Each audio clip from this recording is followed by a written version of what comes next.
Kemudian kata beliau, wa annal mu'minina yarawna rabbahum yawmal qiyamah.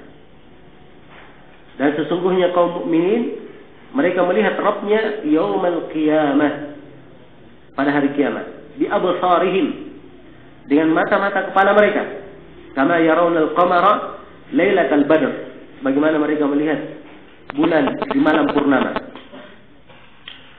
Ya, di sini Imam Syafi'i menjelaskan ya, bahwa Allah Subhanahu wa taala akan dilihat pada hari kiamat. Akan dilihat pada hari kiamat. Ya. Dilihat oleh siapa? Oleh kaum mukminin. Mereka melihat dengan apa? Dengan mata kepala mereka. Bukan dalam mimpi, bukan pula dalam pakai mata hati, tapi dengan mata kepala mereka. Ya. Bagaimana perumpamaan melihatnya? Kaburkah? Sedang-sedangnya atau sangat jelas? Ya, sangat jelas melihatnya. Sebagaimana di malam purnama bulan itu nampak dengan sangat apa? Dengan sangat jelas. Ya, jadi ini sejumlah dari keyakinan ahli sunnah yang diterangkan oleh Imam Syafi'i. Yang pertama, bahwa Allah akan dilihat pada hari kiamat. Dalilnya dari Al-Quran dan dari hadits Rasulullah SAW yang mutawatir. Adapun dari Al-Quran, Allah firman, wujuhu yawma idin nadhirah ila rabbiha nadhirah. Wajah-wajah pada hari itu nadhirah, berseri-seri. Ya, ini wajah penduduk surga. Mereka berseri-seri wajahnya. Mereka melihat kepada Rabbnya. Melihat kepada apa? Kepada Rabbnya. Maka nampak dari sini bahwa melihat kepada Allah itu adalah kemuliaan bagi seorang mukmin. Iya. Kemuliaan bagi seorang mukmin. Dan ingat, penduduk surga setelah masuk ke dalam surga, setelah mendapatkan kenikmatan, dan dimaklumi ya, kenikmatan-kenikmatan yang didapatkan di dalam surga. Iya. Kenikmatan-kenikmatan yang didapatkan di dalam surga. Ya, sampai kemarin saya sebutkan hadis Nabi SAW ketika menyebutkan ranting surga itu, nanti kata saya pungut ranting itu dan saya bawa ke sini, kalian sudah tidak ada minat lagi hidup di dunia. Ya, baru rantingnya saja. Jelas ya? Betapa besarnya kenikmatan di surga itu. Bersamaan dengan itu, ketika kaum mukminin melihat kepada Allah di surga, itu adalah kenikmatan yang paling besar.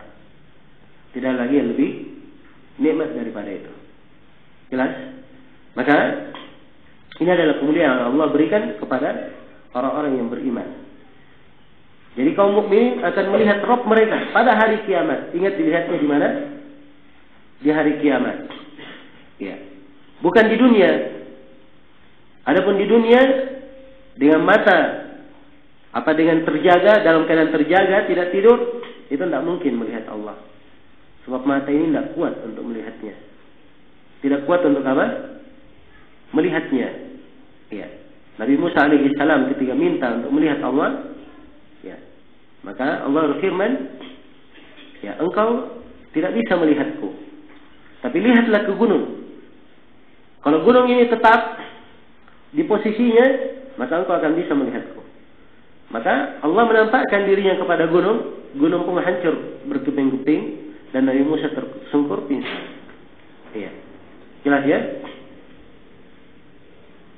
Nah, ini diantara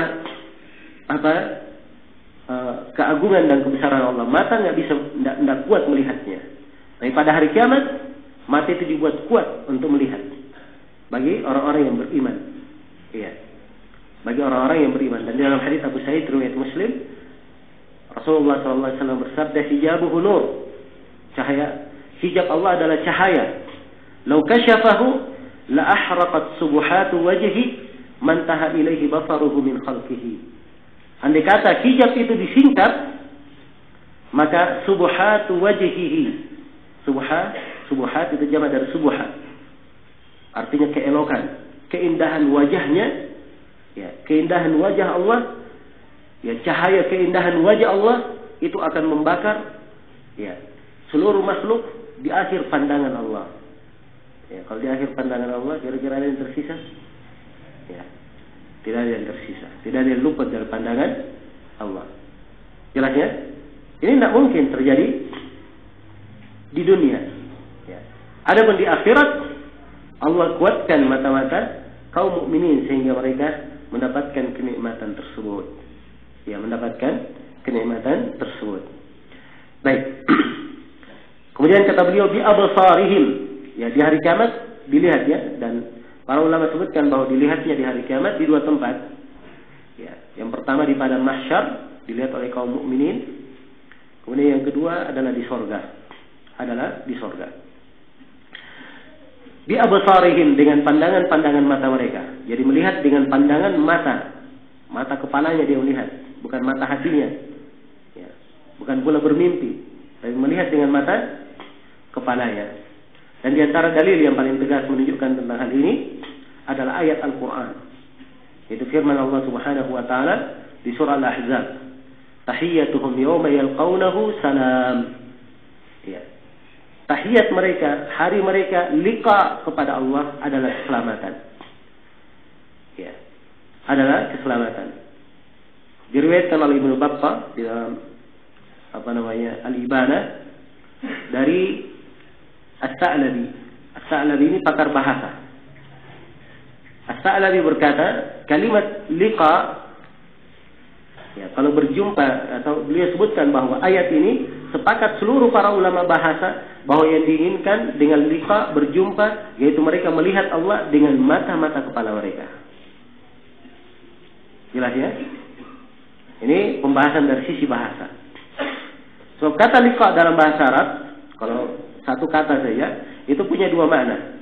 Bisa bermakna berjumpa melihat, dan bisa bermakna menghadap. Jelas ya? Iya. Ini punya dua makna. Tapi kalau ada kalimat tahiyya di situ, maka yang diinginkan cuma satu, melihat dengan mata kepala. Itu dari pembahasan sisi bahasa, dan ini disepakati oleh seluruh para ulama bahasa. Sebagaimana yang disebutkan oleh As-Sa'labi, dan As-Sa'labi ini, ya, bukan As-Sa'labi, ya, As-Sa'lab. Disebutkan oleh Sa'lab. Kalau Sa'labi itu penulis tafsir. Kalau Sa'lab ini pakar bahasa. Ya. Sa'lab menyebutkannya, dan beliau nukil dari ahli bahasa. Kesepakatan ahli bahasa, dan beliau hujjah dalam hal ini. Baik. Kemudian kata beliau, kama yarawna al-qamara lailatal badr, sebagaimana melihat bulan di malam purnama. Ya. Sebagaimana melihat bulan dalam purnama, ini datang dalam hadis Jarir bin Abdullah Al-Bajali, ya, datang dalam hadis Abi Hurairah, dan selainnya dari hadis-hadis yang diriwayatkan oleh Imam Al-Bukhari dan para ulama yang lainnya. Baik, selesai sudah kita jelaskan di sini bahwa kaum mukminin akan melihat Rabb mereka pada hari kiamat. Kemudian kata Syafi'i rahimahullah, itu di atas ada hasyiah ya. Itu biasanya hasyiah dari ada catatan, ya, itu biasanya dari orang yang menulis, dia masukkan ke dalamnya. Ucapan Imam Syafi'i juga. Ya, Imam Syafi'i berkata, amantu billahi wa ma ja'a anillahi ala muradillahi subhanahu wa amantu bi rasulillahi wa ma ja'a an rasulillahi fima arada Rasulullah. Ya. Imam Syafi'i berkata, saya beriman kepada Allah dan apa yang datang dari Allah sesuai dengan kehendak Allah Subhanahu, dan saya beriman kepada Rasulullah dan apa yang datang dari Rasulullah pada apa-apa yang dikehendaki oleh Rasulullah. Ya. Ini maksud ucapan Imam Syafi'i, sama dengan ucapan para as-salaf yang lainnya. Amirruha kama ja'at. Biarkan sifat-sifat itu sebagaimana datangnya. Maksudnya di dalam Al-Quran, di dalam hadis, datang sifat-sifat diterangkan, maka biarkan sifat-sifat itu sebagaimana datangnya, kita imani sesuai dengan kehendak Allah dan Rasulnya. Ya. Dan ucapan Imam Syafi'i ini bukan artinya makna tafwid di dalamnya. Tidak ada makna tafwid sebagaimana yang telah kita terangkan. Bukan pemikiran mufawwidhah di situ. Tapi beliau maksudnya menyerahkan kaifiyat kepada Allah Subhanahu wa taala.